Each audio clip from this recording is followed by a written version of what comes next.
தந்தை, மகன், தூய ஆவியின் பெயராலே ஆமென். ஆண்டவரை போற்றுவோம். இறைவனுக்கு நன்றி. ஆண்டவரே, எம் இதழ்களை திறந்தருளும். எம் வாய்வும் புகழ்தனை எடுத்துரைக்கும். தந்தைக்கும் மகனுக்கும் தூய ஆவியாருக்கும் ஆட்சி உண்டாவதாக. துவக்கத்தில் இருந்தது போல இப்பொழுதும் எப்பொழுதும் என்றென்றும் இருப்பதாக. ஆமென். பாஸ்கா காலத்தின் 7ஆம் வாரம், மே 20 புதன்கிழமை. சியனா நகர் புனித பெர்னார்தின் அருள் பணியாளர். உலகில் உள்ள அரசர்களே, கடவுளை புகழ்ந்தேத்துங்கள். சேசுமரி சூசை நான்மத அடைக்கலத்தில் கண்விழித்து யாதொரு பொல்லாப்பையும் காணாமலும் நினையாமலும் செய்யாமலும் இருக்க கடவேனாக. இயேசு கிறிஸ்துவின் நாமத்தினாலே படுக்கை விட்டு எழுந்தது போல சகல பாவங்களையும் விட்டெழுந்து மறுபடியும் அப்பாவத்தில் விழாதபடி பாதுகாத்து வழிநடத்துவீராக. தூய ஆவியானவரே இறைவா, எழுந்தருளி வாரும். உம்முடைய விசுவாசிகளுடைய இருதயங்களை நிரப்பும். அவைகளில் சிநேக அக்னியை மூட்டி அருளும். ஞான கதிர்களை வரவிடும். அதனால் உலகத்தின் முகத்தை புதுப்பிப்பேர். ஜெபிப்போமாக. இறைவா, தூய ஆவியின் ஒளியால் எங்கள் உள்ளங்களை நிரப்பினீரே. அந்த தூய ஆவியால் சரியானவற்றை உணரவும் அவருடைய ஆறுதலால் எப்பொழுதும் மகிழ்ந்திருக்க அனுகிரகம் செய்திருள வேண்டும் என்று எங்கள் ஆண்டவராகிய அதே இயேசு கிறிஸ்து வழியாக உம்மை மன்றாடுகிறோம். ஆமென். ஆண்டவரே, உமது வார்த்தையே உண்மை. உண்மையினால் அவர்களை உமக்கு அர்ப்பணமாக்கி அருளும். இறைவா, இந்த அதிகாலை வேலைக்காக நாங்கள் நன்றி கூறுகிறோம். காலை கண்விழிக்கச் செய்து உமது பிரசன்னத்திலே உம்மோடு கூட சற்று உமது ஆசீர்வாதத்தை பெற வேண்டும். இந்த புதிய விடியலிலே உம்மை நாடி தேடி வர வேண்டும். உம்மிலே உமக்காக எங்களுடைய வாழ்வை அர்ப்பணம் பண்ண வேண்டும். உமது பிரசன்னத்திலே மூழ்கி இருக்க வேண்டும்.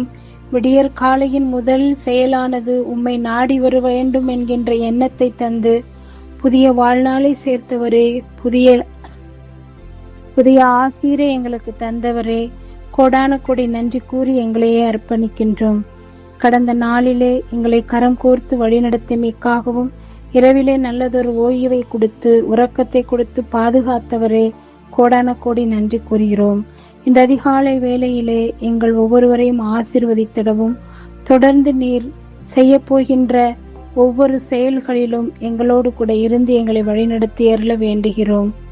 இறைவா, நீரே எங்கள் தலைவர், எங்கள் ஆயனுமாயிருந்து எங்களை வழிநடத்துவீர் என்ற நம்பிக்கையிலும் யாருக்காகவும் எந்த சூழ்நிலையிலும் நாங்கள் வாழாமல் எல்லா நிலையிலும் உம்மை மையமாக கொண்டு நீர் எங்களுக்கு இருக்கின்றீர் என்ற நம்பிக்கையில் தொடர்ந்து எங்களுடைய வாழ்க்கை பயணத்தை நாங்கள் வாழ தேவையற்ற எண்ணங்கள் சிந்தனைகளில் இருந்து விடுத்து விசுவாசத்தில் உரமூட்டப்பட்டவர்களாக என் இயேசு என்னோடு இருக்கின்றார், அவரே என் தலைவர் என்பதை உணர்ந்து எங்கள் வாழ்வை நாங்கள் வாழ எங்களுக்கு வரம் தாரும். விண்ணுலகில் இருக்கிற எங்கள் தந்தையே, உமது பெயர் தூயதென போற்ற பெருக, உடைய ராஜ்யம் வருக, உமது திருவுளம் விண்ணுலகில் நிறைவேறுவது போல மண்ணுலகிலும் நிறைவேறுக. எங்கள் அன்றாட உணவை இன்று எங்களுக்கு தாரும். எங்களுக்கு எதிராக குற்றம் செய்தோரை நாங்கள் மன்னிப்பது போல எங்கள் குற்றங்களை மன்னியும். எங்களை சோதனைக்கு உட்படுத்தாதேயும், தீமையை நின்று எங்களை விடுவித்தருளும். ஆமேன். அருள்மிக பெற்ற மரியே வாழ்க. ஆண்டவர் உம்முடனே, பெண்களுக்குள் ஆசீர்வதிக்கப்பட்டவள் நீரே. உடைய திருவயிற்றின் கனியாகிய இயேசுவும் ஆசீர்வதிக்கப்பட்டவரே. புனித மரியே, இறைவனின் தாயே, பாவிகளாயிருக்கிற எங்களுக்காக இப்பொழுதும் எங்கள் இறப்பின் வேளையில் வேண்டிக் கொள்ளும். ஆமேன். பிறரை வாழ வைக்க தன் உயிரை இழப்பவனே தலைவன்.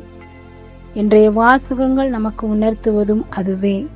இயேசுவை போன்று நம்மை வாழ வைக்க தன்னையே தந்தது போன்று நாமும் இயேசுவின் பிள்ளைகளாக வாழ அவர் கற்றுக் கொடுத்த பாதையில் சற்றாவது வாழ முயன்று நாம் வாழ்வோம். ஒவ்வொரு நல்ல தலைவனும் ஒரு முன்மாதிரியான வாழ்க்கை வாழ வேண்டும். என்ன துன்ப துயரம் வந்தாலும் அதை இயேசுவுக்காக ஏற்று வாழ்க்கையை அர்த்தமுள்ளதாக விசுவாசமுள்ளதாக வாழ வேண்டும் என்று நாம் வரம் கேட்போம். இறைவா, நான் துரும்பிலும் துரும்பு தூசியிலும் தூசி, நீரெனில் செயல்பட்டால் நான் வல்லமையுள்ள கருவியாவேன்.